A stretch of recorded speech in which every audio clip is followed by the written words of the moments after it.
Hey, hi Ruby, how are you? मैं थोड़ा busy हूँ, बाद में बात करते हैं। Okay, hi Amit, what's up buddy? I have to go. I'm really busy. See, everybody is busy here, but the real question is, are you productive?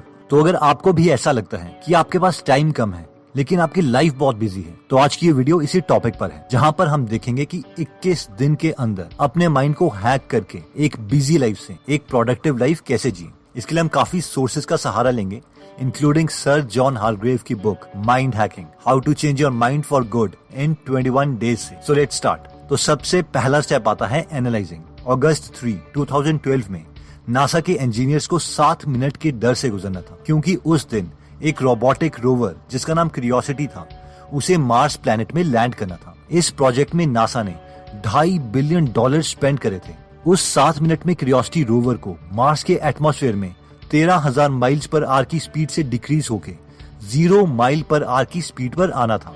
अब क्योंकि अर्थ से मार्स तक के सिग्नल के लिए 14 मिनट लगते हैं, इसीलिए क्यूरियोसिटी रोवर को लैंड करते वक्त पहले से सेट कमांड्स को ही यूज करके लैंड करना था। फाइनली इस सारे कॉम्प्लेक्स ऑपरेशंस के बाद क्यूरियोसिटी रोवर मार्स में लैंड कर गया। ऑथर कहते हैं कि इस रोबोट में कमाल के थर्मोमीटर, कैमरा और सेंसर्स लगे थे, जिन्हें अर्थ में बैठे नासा इंजीनियर्स कंट्रोल कर रहे थे।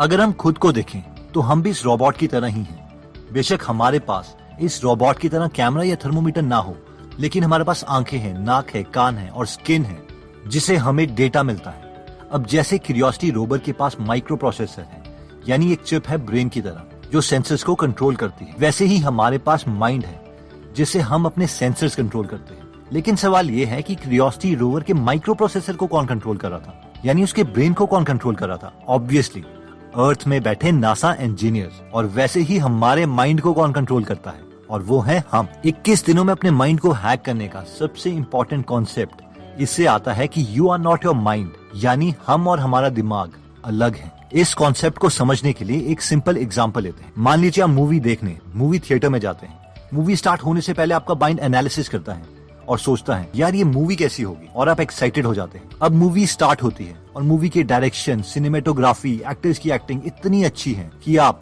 मूवी में ही खो जाते हैं। मूवी के इमोशंस के साथ हंसते हैं, रोते हैं।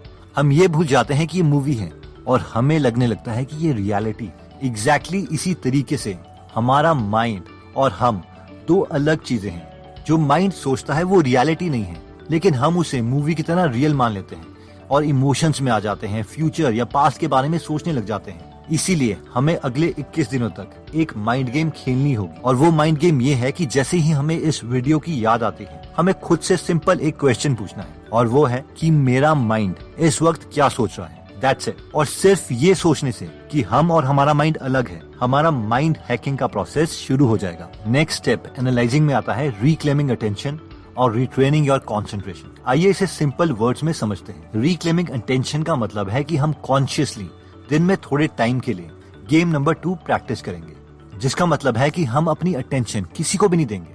अब पूरी दुनिया में बड़े बड़े बिजनेसमैन हमारी अटेंशन के लिए काफी पैसे खर्चते हैं। कोई सिर्फ एक इंसान को कोलगेट की एड दिखाने के लिए 100 रुपए तक खर्च कर देता है, तो कोई सेंसोडाइन की एड दिखाने के लिए 200 रुपीज तक खर्चता है। अब ऑब्वियसली अगर एक इंसान को एक एड दिखाने के लिए हम इतने पैसे खर्च कर रहे हैं, तो कोई भी बिजनेसमैन एड तभी दिखाएगा जब उसे 100 रुपए की एड दिखा के कम से कम 150 रुपए का प्रॉफिट हो। और अब से जब भी हम किसी को अटेंशन देंगे तो हमें इस तरीके से सोचना है कि हमने किसी को अपने पैसे दे दिए हैं। अगर हम कोलगेट की एड देखते हैं तो हमें ये सोचना है अरे यार मैंने किसी को 100 रुपए दे दिए। सेंसोडाइन की एड देखते हैं तो हमें ये सोचना है कि हमने इन्हें 150 रुपए दे दिए। और कम से कम हमें दिन में 1 आवर के लिए अपनी अटेंशन किसी को नहीं देनी है। इसीलिए अगले 21 दिन के लिए 1 घंटे के लिए हर रोज हमें कोई मैसेजिंग एप्लीकेशन, कोई text messages, internet distraction, Audible visual notification बंद कर देनी है और अपनी अटेंशन को रिक्लेम करना है। अटेंशन रिक्लेम करने के बाद आता है रिट्रेनिंग योर कंसंट्रेशन, यानी हमें अपने माइंड को अब ट्रेन करना है कि वो वही सोचे जो हम चाहते हैं, जिसके लिए हमें हर रोज सिर्फ 10 से 20 मिनट में माइंड गेम नंबर 3 खेलनी है, और वो है सी योर ब्रेथ, यानी एक शांत जगह में बैठ के बस अपनी सांसों को ऑब्जर्व करना है कि हम ब्रीथ कैसे करते हैं। हमारा माइंड बीच में कुछ और सोचने लगेगा, बट इट्स ओके। लेकिन दोबारा से हम अपने माइंड को टास्क देंगे कि वो ब्रेथ के बारे में सोचे। अब अपना माइंड हैक करने का नेक्स्ट इंटरेस्टिंग स्टेप आता है इमेजिनिंग। एल्बर्ट आइंस्टाइन ने कहा था, imagination is more important then knowledge. लेकिन आपको पता है कि आइंस्टाइन के स्कूल टीचर्स क्या बोलते थे? आइंस्टाइन के एक टीचर ने आइंस्टाइन के डिसओबीडियंस को देखते हुए कहा था, तेरा जिंदगी में कुछ नहीं होगा। और एक्चुअल में ऐसा लग भी रहा था, क्योंकि आइंस्टाइन एक लो लेवल गवर्नमेंट जॉब कर रहे थे। वो एक 3rd क्लास पेटेंट क्लर्क थे। जब उनका प्रमोशन का टाइम आया तो वो 2nd क्लास पेटेंट क्लर्क बनने वाले थे, लेकिन उन्हें प्रमोशन नहीं दी गई, क्योंकि आइंस्टाइन के सीनियर्स ने कहा था कि आइंस्टाइन को बहुत कम नॉलेज है मैकेनिकल इंजीनियरिंग के बारे में। लेकिन इस जॉब में आइंस्टाइन के पास एक सबसे अच्छी चीज थी, और वो था टाइम।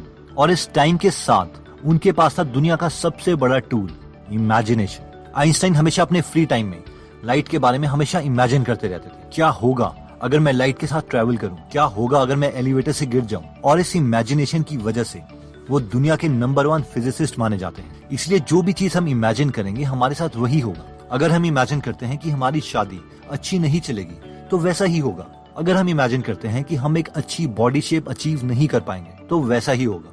अगर हम इमेजिन करेंगे कि हम रनिंग में अच्छे नहीं हैं तो हमारी बॉडी वैसे ही रिस्पॉन्ड करेगी। अब कई लोग सोचेंगे कि यार ये तो बकवास है।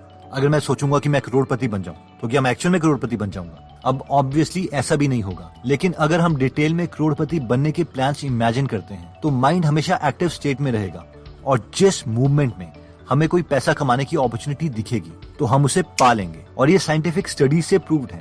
For example, psychologist Laura king ने काफी सारे स्टूडेंट्स लिए और उन्हें 2 ग्रुप में डिवाइड किया, ग्रुप ए और ग्रुप बी। ग्रुप ए में कोई इंटरवेंशन नहीं की गई, लेकिन ग्रुप बी के स्टूडेंट्स को बोला गया कि रोज 20 मिनट तक अपने गोल्स लिखो, बड़े ऑडेशियस गोल्स, और उनके बारे में डिटेल में इमेजिन करो कि तुम वो अचीव कर चुके हो। इस एक्सपेरिमेंट का रिजल्ट ये था कि ग्रुप बी वाले स्टूडेंट्स जिन्होंने इमेजिनेशन की थी वो ग्रुप ए के स्टूडेंट्स के कंपैरेटिवली ज्यादा पॉजिटिव, हेल्दी और सक्सेसफुल रहे। 21 दिन में माइंड हैकिंग का नेक्स्ट स्टेप आता है रीप्रोग्रामिंग। एडिसन को एक काफी सक्सेसफुल इन्वेंटर माना जाता है, जिनके नाम पर 1000 से ज्यादा पेटेंट्स थे। आप जानते हैं कि एडिसन की सबसे बड़ी लीगेसी क्या थी? उनसे हमने ये सीखा था कि इन्वेंशंस कैसे करते हैं। उनके ऑफिस के किनारे एक बेड लगा हुआ था। एडिसन बहुत देर तक एक आइडिया पर सोचते रहते थे। उसके बाद जब वो थक जाते तो थोड़ी देर के लिए उस ऑफिस में रखे बेड में सोने चले जाते। अब जैसे ही उन्हें कोई आइडिया आता वो फटाफट बेड में उठते और उसे कागज में लिख लेते। उसके बाद वो अपने ऊपर वाले फ्लोर के ऑफिस में भागते और उस आइडिया से रिलेटेड रफ ड्राइंग्स बना लेते, जिन्हें वो रियलिटी में कन्वर्ट करना चाहते थे। इसके बाद वो रफ ड्राइंग्स साथ वाले कमरे में बैठे ड्राफ्ट्समैन के पास जाती थी, जो उन रफ ड्राइंग्स को फेयर करके बनाते थे। अगर उन ड्राफ्ट्समैन को कोई क्वेश्चन होता तो वो एडिसन से पूछ लेते। उसके बाद वो ड्राइंग्स मशीन हॉल में जाती, जहां पर उस ड्राइंग को रियलिटी में कन्वर्ट करने के लिए उस ड्राइंग के हर एक पार्ट को बनाया जाता, और फाइनली इन सब पार्ट को असेंबल करके पूरी मशीन तैयार होती थी। आइंस्टाइन बहुत प्राउड होके बोलते थे, हम एक लेडी वॉच से लेके पूरी लोकोमोटिव बना सकते हैं। इस स्टोरी में सबसे इंटरेस्टिंग बात यह है कि आजकल की मॉडर्न कंपनीज ने अपने R&D यानी रिसर्च एंड डेवलपमेंट ऑफिसेस इसी तरीके से ऑर्गेनाइज किए हैं। पहले वो आइडिया लेते हैं, फिर उसे पेपर में लिखा जाता है, फिर उसके प्लान्स बनते हैं, फिर प्रोटोटाइप, और फाइनली फिनिश्ड प्रोडक्ट तैयार किया जाता है। तो अगर हम भी अपने गोल्स को रियलिटी में बदलना चाहते हैं तो पहले डिटेल में अपने गोल्स के बारे में सोचो, उसे पेपर्स में लिखो, फिर उसके फाइनल प्लान्स तैयार करो, और फाइनली एक्शन लेके उस विजन को रियलिटी में बदल दो। तो दोस्तों, इस वीडियो में हमने अपने माइंड को 21 दिन में हैक करने के लिए 3 स्टेप्स देखे थे। पहला था एनालाइजिंग, दूसरा इमेजिनिंग, और तीसरा रीप्रोग्रामिंग। जिसमें सबसे पहले एनालाइजिंग में हमने देखा था कि हम और हमारा ब्रेन 2 अलग चीजें हैं, इसलिए इन दोनों को अलग करने के लिए सबसे पहले हमें खुद से सिर्फ एक सिंपल सवाल पूछना चाहिए कि हमारा माइंड इस वक्त क्या सोच रहा है, जिससे हम अपने माइंड को खुद से अलग कर पाएंगे। नेक्स्ट स्टेप था रिक्लेमिंग योर अटेंशन, यानी दिन में 1 आवर के लिए कॉन्शियसली सारी नोटिफिकेशंस बंद कर दो।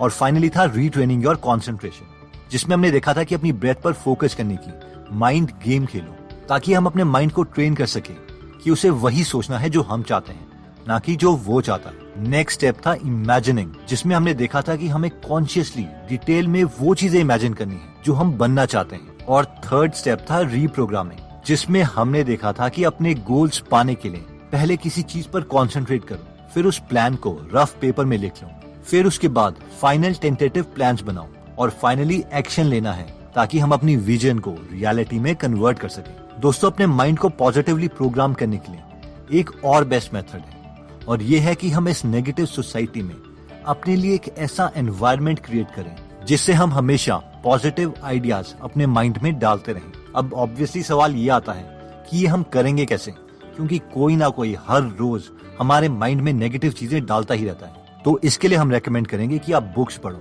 अगर सबके सामने बुक्स पढ़ने में हमें शर्म आती है, या फिर हमारी इंग्लिश प्रॉब्लम है, या हमारे पास टाइम नहीं है, तो इसके लिए आप गीगल एप्लीकेशन डाउनलोड कर सकते हो, जहां पर आप हिंदी में फ्री में बुक समरीज सुन सकते हो। इस प्लेटफॉर्म पर 130 से ज्यादा free Hindi book summaries available हैं, जो हम पढ़ भी सकते हैं और सुन भी सकते हैं। अगर आप इस ऐप में इंटरेस्टेड हो तो इसका लिंक हम डिस्क्रिप्शन में दे देंगे। एनीवेज दोस्तों, अगर आपको हमारी मेहनत पसंद आई और अगर आप ऐसी नॉलेजेबल वीडियोस मिस नहीं करना चाहते तो सब्सक्राइब करने के बाद आप बेल का बटन जरूर दबा दीजिए। आप कमेंट करके ये भी बता सकते हैं कि आप नेक्स्ट वीडियो किस टॉपिक पर चाहते हैं। जल्द ही हम आपसे दोबारा मिलेंगे। जय हिंद।